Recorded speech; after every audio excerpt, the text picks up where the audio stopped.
تحریک انصاف کے رہنما علیم خان پھر سے پنجاب کابینہ میں شامل ہو گئے ہیں۔ آج انہوں نے وزارت کا حلف اٹھا لیا۔ گزشتہ سال فروری میں نیب نے انہیں گرفتار کیا، جس کے بعد انہوں نے وزارت سے استعفیٰ دے دیا۔ پھر گزشتہ سال 18 مئی کو وہ ضمانت پر رہا ہوئے آج کابینہ میں شامل ہو گئے۔ یہ فیصلہ اس لحاظ سے اہم ہے کیونکہ علیم خان تحریک انصاف کے ناراض رہنما جہانگیر ترین کے قریب سمجھے جاتے رہے ہیں۔ ماضی میں تحریک انصاف میں جو گروپ بندی رہی اس میں وہ جہانگیر ترین کے قریب رہے، اسی کا حصہ رہے۔ آج وزیر اعظم نے اس حوالے سے فیصلہ کیا اور وہ کابینہ میں پنجاب میں دوبارہ شامل ہوئے۔ ایک اور فیصلہ وزیر اعظم کی طرف سے کیا گیا۔ جو نیوز کے ذرائع کے مطابق وزیر اعظم نے وزارت خزانہ سے اقتصادی امور ڈویژن واپس لے لیا۔ وزیر اعظم نے خسرو بختیار کو وفاقی وزیر اقتصادی امور ڈویژن کا قلمدان دیا تھا اور اب وہ وفاقی وزیر برائے وزارت اقتصادی امور ہوں گے۔ پہلے وفاقی وزارت خزانہ 3 ڈویژن پر مشتمل تھی، اب یہ ڈویژن ان سے لے لیا گیا ہے، 2 حصوں میں تقسیم کر دیا گیا ہے۔ نون لیگ پہلے ہی کہہ رہی تھی کہ یہ تو الٹا نواز دیا گیا ہے خسرو بختیار صاحب کو، تو کیا اکیلے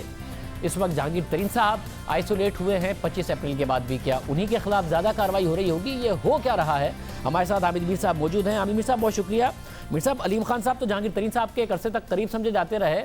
انہیں وزارت مل گئی، یہ کیا ہو رہا ہے؟ کیا جہانگیر ترین صاحب مکمل طور پر اس وقت آئسولیٹ ہو رہے ہیں؟ دیکھیے، یہ بات درست ہے کہ جب 2015 میں جسٹس ریٹائرڈ وجی الدین احمد صاحب جو ہیں، انہوں نے پی ٹی آئی کے اندر ہونے والے الیکشن کی تحقیقات کے لیے ایک ٹریبیونل کے سربراہ کے طور پر رپورٹ لکھی تھی، تو اس وقت انہوں نے یقیناً یہ کہا تھا کہ جو پارٹی کے اندر الیکشن ہوا تھا اس میں جہانگیر ترین، پرویز خٹک، علیم خان اور 2 اور لوگ تھے، انہوں نے کہا تھا ان کے خلاف کارروائی کی جائے، جس کی وجہ سے ایک تاثر قائم ہوا تھا کہ علیم خان اور جہانگیر ترین ایک ہی گروپ میں ہیں۔ لیکن اس کے بعد کچھ ایسے واقعات ہوئے کہ جن سے یہ تاثر زائل ہو گیا، اور علیم خان صاحب جب مشکل وقت میں تھے تو اس وقت بہت سے لوگ جو ہیں انہوں نے ان کا ساتھ نہیں دیا، اور میری ذاتی انفارمیشن جو ہے وہ یہ ہے کہ پچھلے کئی مہینوں میں علیم خان صاحب جو ہیں ان کو وزیر اعظم صاحب کی طرف سے یہ کہا گیا کہ آپ وزیر بن جائیں، اور کچھ اور بھی معاملات جو ہیں ان کے وہ وزیر اعظم کے ساتھ ڈسکس ہوئے تھے، تو وزیر اعظم نے تو ان کو کافی کمپنسیٹ کرنے کی کوشش کی، لیکن جن لوگوں کے بارے میں تاثر ہے جی کہ وہ علیم خان صاحب ان کے ساتھ تھے، تو ان لوگوں نے علیم خان صاحب کی اس طرح حمایت نہیں کی جس طرح کے توقع کی جاتی ہے۔ میں کھل کے بات کر رہا ہوں کہ یہ جو جہانگیر ترین صاحب کے بارے میں تاثر ہے کہ علیم خان صاحب ان کے گروپ میں تھے، ہو سکتا ہے کہ پہلے وہ دونوں آپس میں بہت قریب ہوں، لیکن بعد میں جو پچھلے 1-1.5 سال کے جو واقعات ہیں تو اس میں تو مجھے صاف نظر آتا ہے کہ جہانگیر ترین صاحب اپنی سیاست کر رہے تھے اور علیم خان صاحب اپنی سیاست کر رہے تھے۔ علیم خان صاحب زیر عتاب تھے، اور جب وہ زیر عتاب تھے تو انہوں نے تمام جو مسائل ہیں ان کا سامنا اپنے طور پہ کیا۔ تو اب اگر ان کو پنجاب میں وزیر بنایا گیا ہے تو میں نہیں سمجھتا کہ اس کا مطلب یہ ہے کہ جہانگیر ترین صاحب جو ہیں ان کو اکیلا کرنے کی کوشش ہو رہی ہے، لیکن اب اگر تاثر قائم ہو رہا ہے تو پھر اس میں آپ اور میں کچھ نہیں کر سکتے۔ مگر میر صاحب، خسرو بختیار صاحب کے حوالے سے انہیں ظاہر پہلے بھی شیخ رشید صاحب نے کہا تھا کہ فیلڈنگ ہی بدلی ہے، وزارت کس سے لی ہے، کچھ نہیں کیا۔ اب تو نون لیگ پہلے بھی کہہ رہی تھی کہ انہیں ویسے ہی نواز دیا گیا ہے، زیادہ اچھی وزارت دے دی گئی، اب تو ڈویژن بھی الگ کر دیا گیا، جو خبریں آ رہی ہیں 25 تاریخ کے بعد جو سخت کارروائی ہوگی۔ تو جہانگیر ترین صاحب کہہ رہے ہیں کہ صرف چند شوگر ملز کا آڈٹ کیوں ہو رہا ہے؟ خسرو آر وائی کے گروپ کی ویسے بھی جو خسرو بختیار صاحب کے بھائی کی ہے، جنہوں نے سبسڈی لی، ان ملز کا نہیں آڈٹ ہو رہا ہے، تو یہ کیا اس وقت ہو رہا ہے ایگزیکٹلی؟ آپ نے ایک سوال میں کافی سارے سوال کر دیے، میں پہلے اس بات کا جواب دیتا ہوں کہ جو خسرو بختیار صاحب کے بارے میں اپوزیشن کہہ رہی ہے کہ ان کو پہلے سے زیادہ اچھی وزارت مل گئی ہے، تو دیکھیے خسرو بختیار صاحب جو ہیں انہوں نے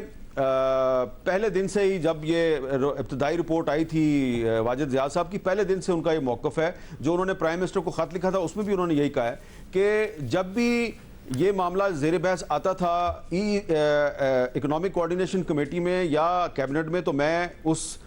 بحث کا حصہ نہیں بنتا تھا۔ اور دوسری بات وہ یہ کہہ رہے ہیں کہ دسمبر 2018 میں جو ان کے چھوٹے بھائی ہیں جو پنجاب میں وزیر خزانہ ہیں، تو انہوں نے تو تحریری طور پر سبسڈی کی مخالفت کی تھی، لہذا وہ یہ کہتے ہیں کہ جی میں یا میرا چھوٹا بھائی جو ہیں وہ اس سارے معاملے کا کبھی بھی حصہ نہیں تھے۔ لیکن اس کے باوجود واجد زیاد صاحب کی رپورٹ میں یہ لکھا گیا کہ ان کے خاندان کی جو شوگر مل ہے اس کو بھی سبسڈی ملی اور اس نے بھی فائدہ حاصل کیا، لیکن جو ڈاکومنٹری ایویڈنس ہے اس سے یہ ثابت نہیں ہوتا کہ خسرو بختیار صاحب یا ان کا جو بھائی ہے اس نے یہ سبسڈی دلوانے میں کوئی کردار ادا کیا۔ یہ تو ایک بات ہوگی، لیکن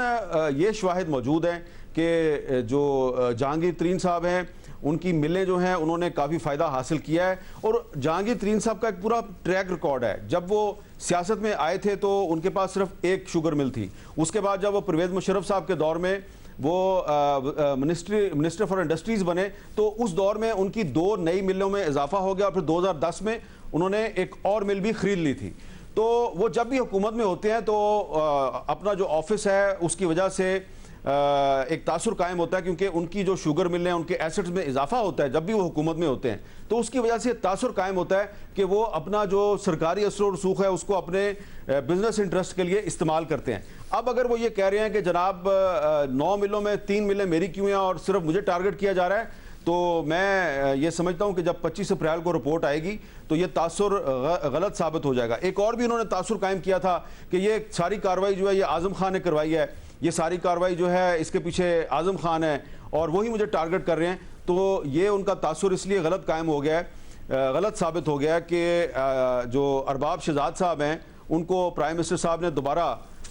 اسپیشل اسسٹنٹ بنا لیا. تو اگر ان کو دوبارہ اسپیشل اسسٹنٹ بنا لیا تو ارباب شہزاد صاحب جو ہیں وہ ان کے بارے میں تاثر تھا کہ وہ جہانگیر ترین کے بہت قریب ہیں, ان کے بارے میں تاثر تھا کہ اعظم خان صاحب کے ساتھ ان کے تعلقات ٹھیک نہیں ہیں. تو اگر وہ واپس آ گئے ہیں تو میں سمجھتا ہوں کہ اس سے یہ دونوں جو تھیوریاں ہیں یہ غلط ثابت ہوتی ہیں کہ جہانگیر ترین کو آئسولیٹ کرنے کی کوشش کی جا رہی ہے, کیونکہ ارباب شہزاد صاحب کے بارے میں ذاتی طور پہ جانتا ہوں کہ ان کے جہانگیر ترین صاحب کے ساتھ بہت قریبی تعلقات ہیں اور اعظم خان کے ساتھ ان کے تعلقات ٹھیک نہیں ہیں, جس کا کہ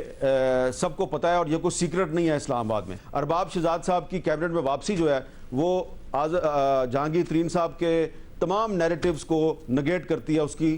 تردید کرتی ہے.